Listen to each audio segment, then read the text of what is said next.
It's Red Eye Radio. Gary McNamara and Eric Harley talk about everything from politics to social issues and news of the day. Whether you're up late or you're just starting your day, welcome to the show. From the Uniden America Studios, this is Red Eye Radio. All across America, we are Red Eye Radio. He is Eric Harley, and I'm Gary McNamara. Good morning. Thank you so much for being here. Oh, I did get an email yesterday. Yeah? From American Airlines. Free Wi-Fi starting this January. No. All right. So, free Wi-Fi on most flights. Now, I get it with my cell phone anyway. Yeah, I do too. But, yeah, there will be offering that. I thought about that because United Airlines gives two 2025 profit outlooks, calling the economy impossible to predict.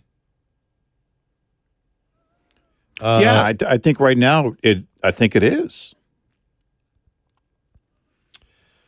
One says $7 a share, adjusted annual earnings to between $7 and $9. One says 7, the other says 9.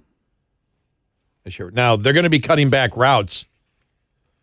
They'll where is it here? United Airlines said it plans to cut flights starting this summer to match disappointing domestic travel demand. While bookings for the pricier international trips remain strong. Carrier plans to trim domestic capacity by about 4% starting in the third quarter. I will say this. Now, this time of the year is not normally the busiest time. Well, maybe if you're traveling to spring break over the last month. But in most places it's not. But I'll tell you, I've seen in the last couple of months, and I've flown 3 times, 4 times? 3. I've seen empty seats like I haven't seen in years. I was on one flight, 737, and the thing is they actually tell you can tell when you look at the standbys, they'll tell you how many seats are available. And there was 2 or 3 standbys on the one flight that I was on, and 58 open seats. I haven't seen that in ages. Wow. You might have a couple here or there over the last few years. I don't care when I've flown. I haven't seen that. And then on another flight, it was a little smaller plane, but still there was 25 or 30 empty seats. So I'm checking every time I fly now. And when I look at future flights, I have all my flights done through end of July. Okay. But when I was looking even at Memorial Day, May, I can't believe the number of empty seats on the planes that I'm looking to fly on. So we'll see where that goes. In other news, I've just happened to go to the Drudge Report. Okay, didn't think I'd ever say this. What's liberal drudge, not judge? What's liberal drudge reporting? Here we go. All right. China assails peasants in USA, accuses NSA of cyber attacks, halts Boeing deliveries. Xi holds stronger hand than Trump, ? And Musk goes silent. Whoa. What's this about? And did Elon Musk leave DOGE? Why White House press secretary says he hasn't left his position. While Elon Musk may not be in the headlines as often as he used to be, the White House press secretary says he hasn't gone anywhere.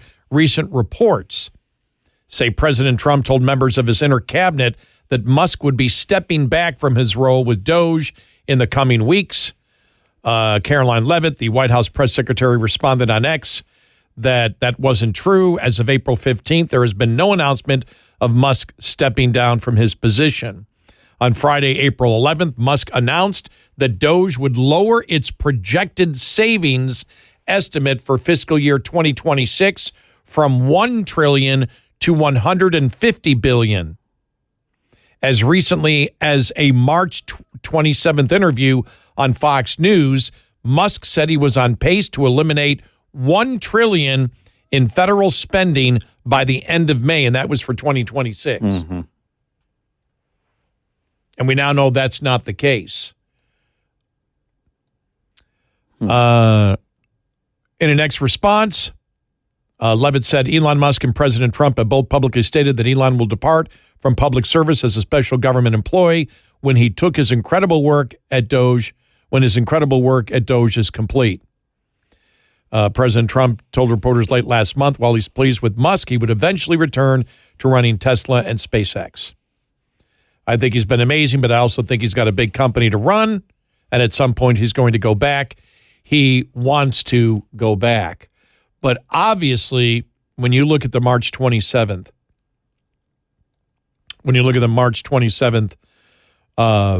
proclamation of $1 trillion, and that was about the same time you and I talked about the whole $4 billion a day, and well, that would be $1.46 trillion Right. you've cut. And we said, well, you've cut that, and nobody's affected by these cuts. I mean, right. That was the key part of it, is that this is all waste and fraud. Right.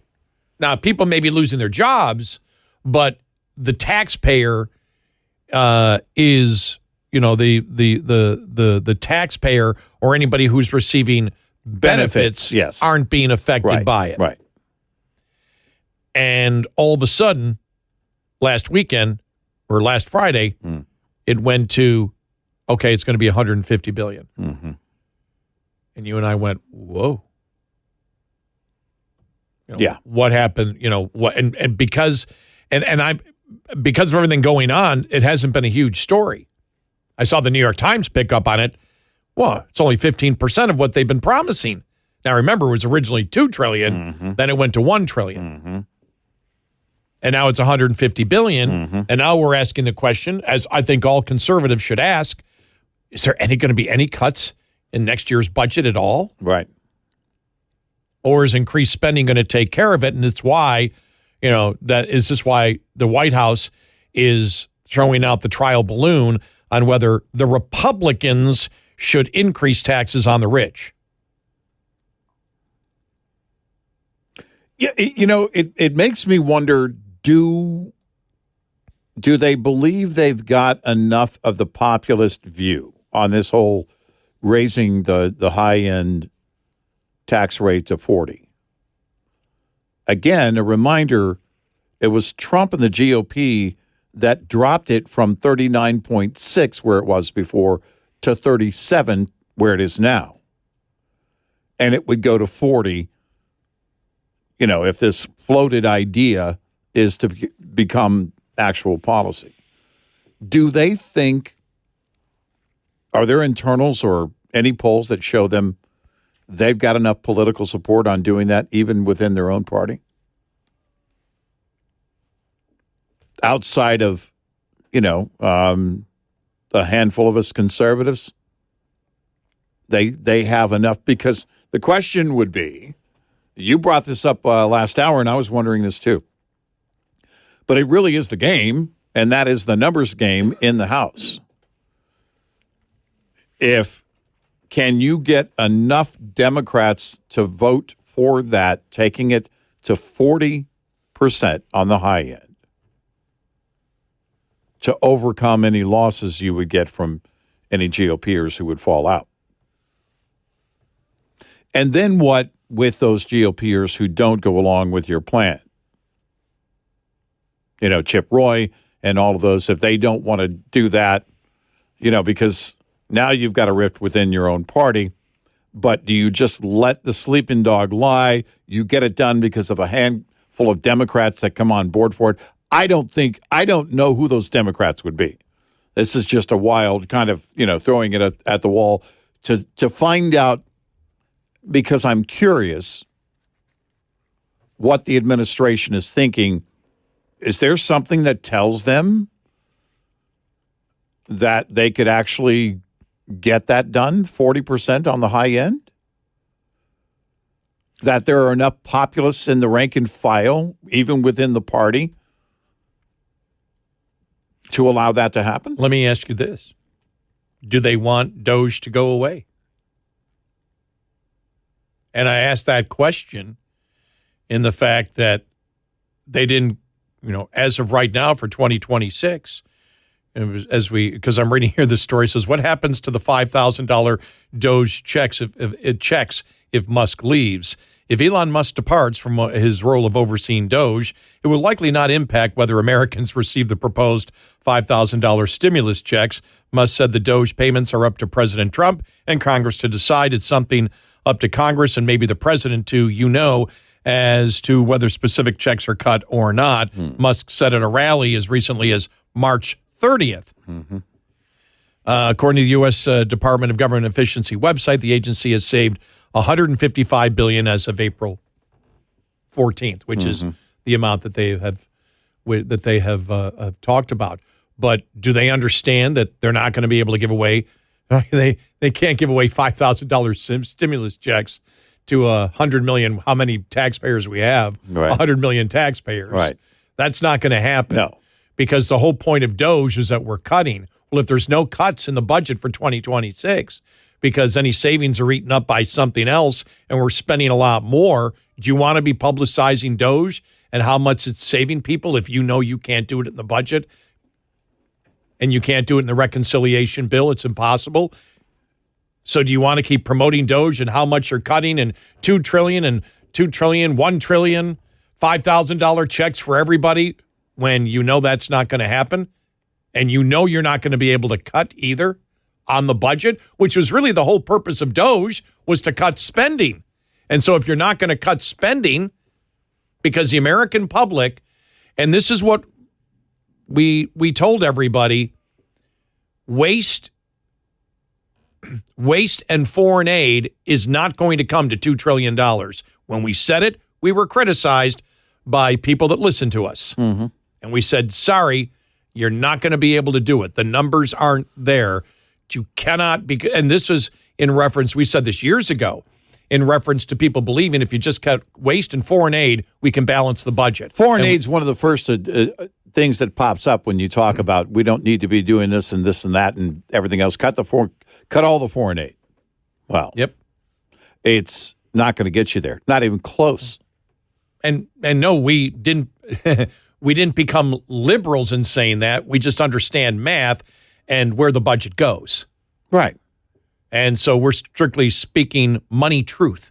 Right. And so we when said we talk about organizations like USAID, we can have a different conversation. When we talk about, wasteful spending, we can get into the weeds on that. The question is, can you get to $2 trillion? The answer is no. No. And that was always our point. I mean, if you look at things if we want to have a debate about should the federal government be doing this and that, and should we be spending money, should it have this role? Therefore, if we say no, then all of the money for that role goes away. We can have that debate, but man, we are light years. That train left the tracks, I don't know, or the station, I don't know how many, and soon it will leave the tracks, how many decades ago. That's over and done. For us conservatives, we're all sitting around and preaching to the choir if we want to go in there and make the cuts. We even said with Elon Musk, it could be that Elon Musk came in there like a CEO and said, oh, I don't need all these people, like he did at Twitter when he came in. He pretty much fired everybody. And you'll never be able to run the country or the company ever on that few people. And it's like, it's going fine. Well, yeah, I could look at the federal government and say you have no response. You shouldn't be responsible for this. Right. This should be for the states. Right. And we could talk about maybe $1 trillion or whatever more, but because so much of the federal budget is all taken up, the vast majority of it, with Social Security, Medicare, Medicaid, and national defense, which the president wants to increase to over $1 trillion now. Where do you cut? Right. Where do you cut? We've seen waste and inefficiency, and they've got up to $155 billion, and for 2026, now it's $150 billion. Right. And it's not $1 trillion that we were told it would be as recently as March 27th. So we have to ask the question, were they exaggerating what they could do? Was Elon Musk exaggerating what he... I believe what he did was great, but was he exaggerating? Right. How do you go from $1 trillion on March 27th to the cabinet meeting last week, $150 billion. Right. Which just happens to be the exact amount that the House is looking at cutting. Yes. All legitimate questions. Well, not based on politics, because we want the cuts. We want $1 trillion and $2 trillion in cuts. Though our point has been from the very beginning, do not oversell and then way under-deliver. Don't promise people $5,000 stimulus checks for DOGE. Don't promise them the tariff return of $1,000 checks that will be cut to the American public. Right. If you have no idea whether you can do it or not. Right. Don't do it. Exactly. We said it from the beginning on that whole $4 billion a day thing. You're issuing a challenge to, starting in the House, to the GOP on Capitol Hill to get that done. If you're saying you can find that, you found that money, you found those savings, and it's not going to hurt anyone in terms of benefits they receive. And there is a disconnect because no one on Capitol Hill was going, oh, yeah, let's go do the $4 billion a day thing, the nearly $1.5 trillion. No one, not even Chip Roy was saying that amount. Right. Yeah, no. Because it wasn't accurate. 866-90 Red Eye. This morning's USDA Farm Report is brought to you by House Products. Tested, trusted, guaranteed since 1920. Haven't boiled eggs yet for Easter egg decoration? That's okay. From a food safety perspective, hard-boiled eggs can be safely in the refrigerator and consumed for up to 7 days. So not hard-boiling them too early, per se, boiling them closer to when your festivities are going to happen. This is all for if you're planning on eating them. USDA food safety expert Meredith Carruthers adds, if those decorated eggs are meant for outdoor Easter egg hunts, it's not safe to eat those at that point, just because dirt and other bacteria in the environment can contaminate onto the shells and potentially get inside, and those are things that you don't want to consume. Remember the 2-hour rule. Hard-boiled eggs should be refrigerated within 2 hours of being at room temperature to avoid foodborne bacteria. And when decorating eggs, there are some food coloring or egg dyes that aren't safe to eat per se. So making sure that if you're going to plan to eat them, that you're getting a dye that is actually safe to eat. I'm Rod Bain reporting for the U.S. Department of Agriculture in Washington, D.C. This report brought to you by Cenex Fuels and Lubes. Coming up, more with Gary McNamara and Eric Harley. It's Red Eye Radio.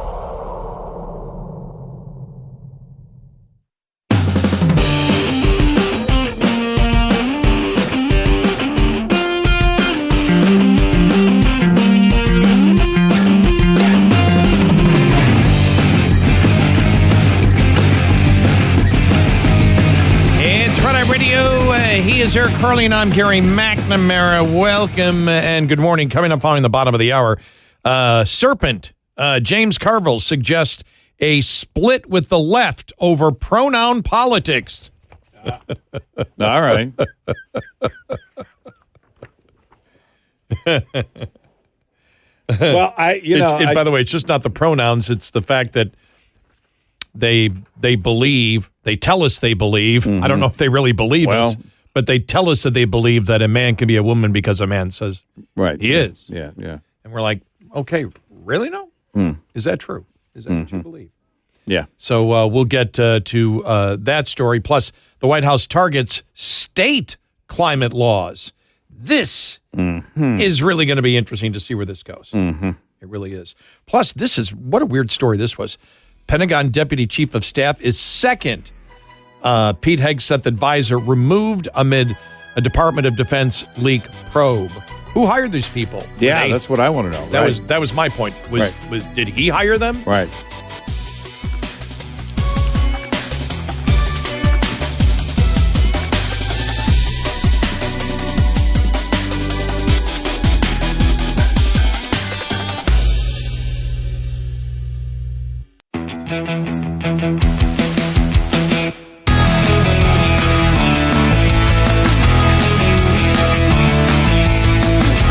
You're listening to Red Eye Radio from the Uniden America Studios. In Twilight Radio, he's Eric Harley, and I'm Gary McNamara. Somebody's going to do the poll. You and I were just talking about the White House throwing out the trial balloon to Congress and throwing it out there. Should we raise taxes on the rich? Right. And this would be the same Republican Party that took down, cut everybody's income tax in 2017. Mm-hmm. Well, except ours. Hey, by the way, you did say something. Just because we're talking economics here, how Eric and Gary respond to incentive and disincentive. But in 2017, when the Republicans cut taxes, they didn't cut taxes for us because of the business deductions that we lost. Right. Our taxes went up. Right. So if you ask the question to me, if that expires, if it expires at the end of the year, do our taxes go down? And the answer is yes. Our taxes would go down. Everybody else's would go up. Which means they should obviously expire. Exactly. Everybody is in agreement. But Eric then was talking about just the everybody in this room currently. But then again, what I haven't figured out is if they pass the tax cuts. See, if they pass the tax cuts, and continue them and take off taxes on Social Security, will I do better that way? Or if the taxes on Social Security stay the same, but I get my business deductions back? Golly, it's tough. No, but the question should be to Republicans. Do Republicans, I would love to see the polling. That would be interesting to see that the majority of Republicans believe that we should tax the rich more. What do you think? If they took a poll, this is why I asked the question earlier. Would it be a majority? Yeah. Do they have information right now, if they're really floating this idea? Do they have information right now that tells them they have enough support? Or is it the purpose of floating this is to determine if they have the support? Well, we were talking about the tariff questions and whether the tariff questions were asked right. Mm-hmm. Because a tariff question should be, are you in favor of tariffs if prices go up? Right. Just reading here where chocolate prices now, especially on specialty chocolate makers in the United States, talking about one of them already gone, their least expensive bar, this is exotic chocolate, has gone up from $12 from $10. This is, the fancy chocolates that you and I never eat. Yeah. But talking about how cocoa prices worldwide are going up and the fact that we can't make it here in the United States to any great degree. Right. And therefore, since we can't, we have to get it from foreign nations. Now, it's only gone up there. They're only under the 10% tariff. But if they go to the higher tariff, it's still going to go up more. But even under the 10% tariff, a chocolate bar goes from $10 to $12. So as you said, the question should be, should we put tariffs on other nations? And are you willing to pay any increased cost for the goods that you provide? That would be the fair way to ask the question. Right, but the fair way to ask the tax question, though, would be, if you're a Republican, are you for taxing the rich if you get a tax cut? That would be, because it is conditional. I mean, it would be, that's if there's something in it for them and it's, the rich should pay more, I guess.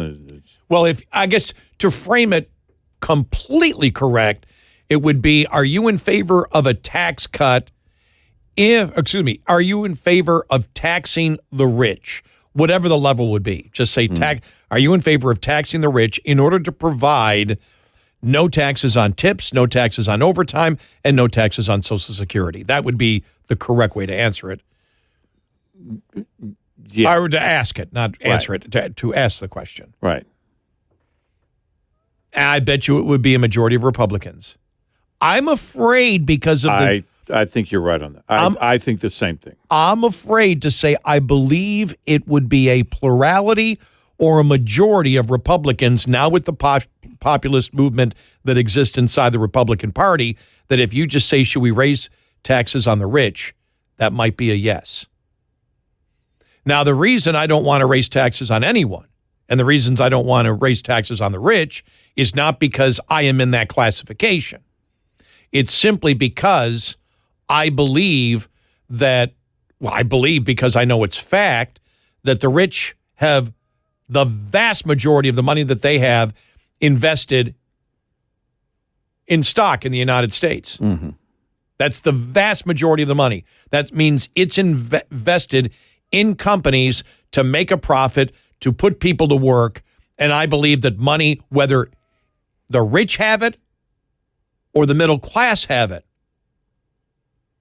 being in the hands in the free market is much better than being in the hands of government. Because that's the binary choice I have. There is no other. Yeah. There is no other way to do it. Right. And so for me, it's simple, and it's got nothing to do with whether actually I'll get a tax cut or not. It is in my self-interest of what I believe is right for the country, and that to me is also in my self-interest. What's best for the economy? What's best for the country at large? Right. And what's best for us, which includes me, is not having a bigger federal government, and the fact that I'm scared to death that if we have a Republican Party in power that has a bigger government and a bigger budget and more redistribution of income, what the hell happens when Democrats get back in power? Legit concern? Well, or paranoia on my part? Yeah, a little bit of both. That's, for me, it's a little bit of both. Because we've been doing this too long. and not bad paranoia on my part then. Good paranoia. It's worthy of the overall concern, I think, right? I mean, justifiable. It's worthy of, yeah. Oh, okay, all right, good. Because historically is where it built that worth. You know, historically speaking, we've seen this happen before. Where it comes around. I mean, okay, 2016 GOP, we're going to gut and do away with Obamacare altogether. It's going to be gone. 2017 GOP, it's not going to be completely gone. Just the payment, just the funding mechanism for it is going to be gone.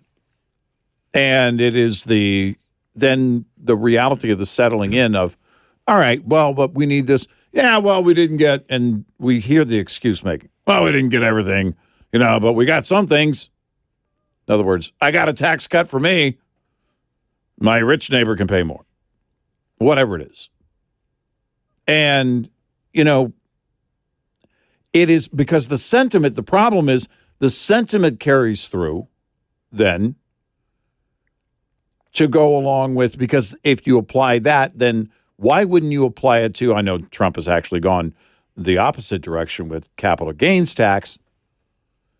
He wants that eliminated. Let's do a 0 on that one. Well, but if you have the sentiment of the wealthy need to pay more, and you're building on that sentiment politically, with the rank and file, even in your own party on the right, well, then eventually you get back to having the discussion of, because Trump and the GOP in his first term went from 39.6 on the top rate on income tax down to 37. Now we're talking about going to higher than where they were before. And so if we're doing that now with capital gains tax, well, we should lower that. Well, then who's to say later they don't come back and go, well, no, we should raise it back to higher than where it was before. That's the point, is that you start building this based on a populist type of approach. And the liberals have been using it for a long time. The rich need to pay more of their fair share. Quickly, a couple other stories here. The Defense Department Deputy Chief of Staff was placed on administrative leave on Tuesday following the steps of another Pentagon official earlier in the day. Darren Selnick, the Deputy Chief of Staff for Defense Secretary Pete Hegseth, has been removed, a senior U.S. official confirmed to Fox News. Selnick is under investigation for the same leak probe that saw Hegseth aide Dan Caldwell escorted out of the Pentagon by security. Both Selnick and Caldwell are on administrative leave. According to the Pentagon's website, Selnick is a retired Air Force officer who has worked extensively in Veterans Affairs Organization. Both Selnick and Caldwell worked for Concerned Veterans for America in the past, a group formerly led by Pete Hegseth. Reuters reported that Caldwell was placed on leave for an unauthorized disclosure as part of an investigation into leaked Pentagon documents. The probe was announced last month and concerned itself over recent unauthorized disclosures of national security information. So that's his deputy chief of staff. He hired him. These are people Hegseth apparently knows. Right. Can you imagine working for the Department of Defense and the one guy's a veteran. I don't know what the other guy did. But they both work for Concerned Veterans of America, and you're leaking national security information within a month of being put in office? Or getting your job? How did that even happen? Don't know, but because he was escorted out of the Pentagon. And finally, veteran Democrat strategist James Serpent Carville wants the progressive wing of the Democratic Party to distance themselves from the party, suggesting a split due to pronoun politics. I don't think we can work together on pronoun politics. The election did not teach you how damaging that is. I don't think there's anything that I can tell you, he said in a podcast on Tuesday. And you say this guy is stuck in another century, not another decade, and he represents nothing to do with the future of our movement. I can accept that. You're not really going to hurt my feelings, so maybe we can have this kind of split here, he said. That Carville's stuck in another century is what he's saying. As progressives tend to be very vocal about LGBTQ rights, Carville proposed there needs to be a split within the Democratic Party. Carville went on to say they'll never run against a Republican.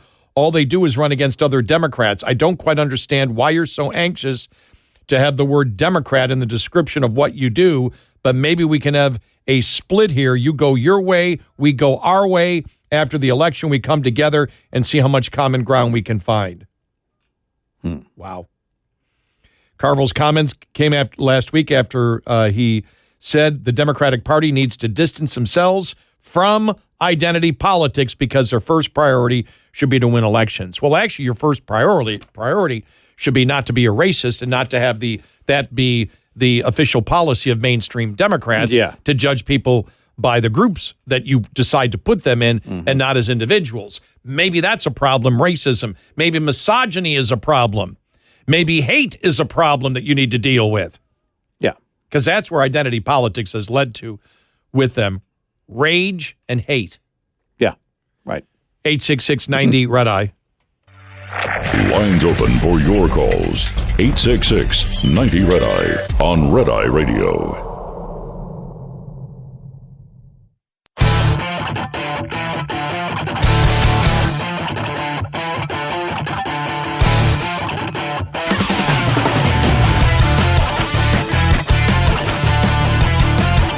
It's Red Eye Radio. He's Eric Harley, and I'm Gary McNamara. By the way, just a message to James Carville.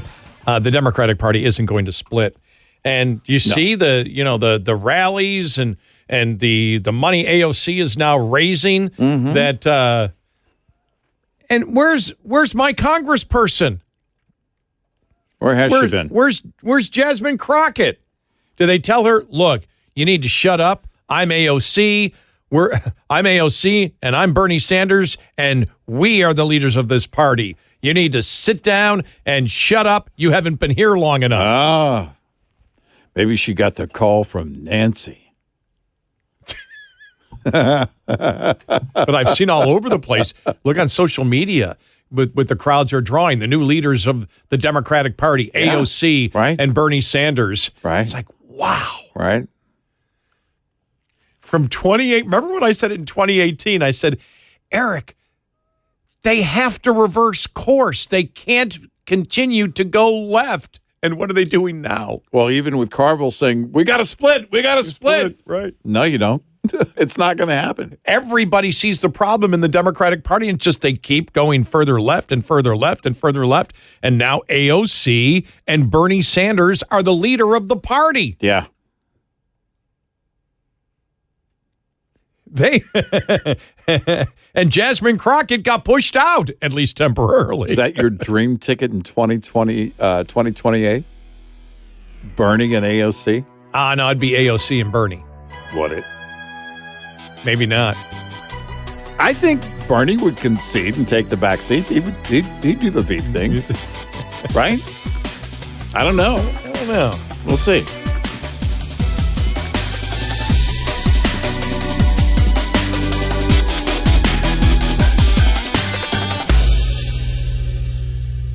This is Red Eye Radio on Westwood One.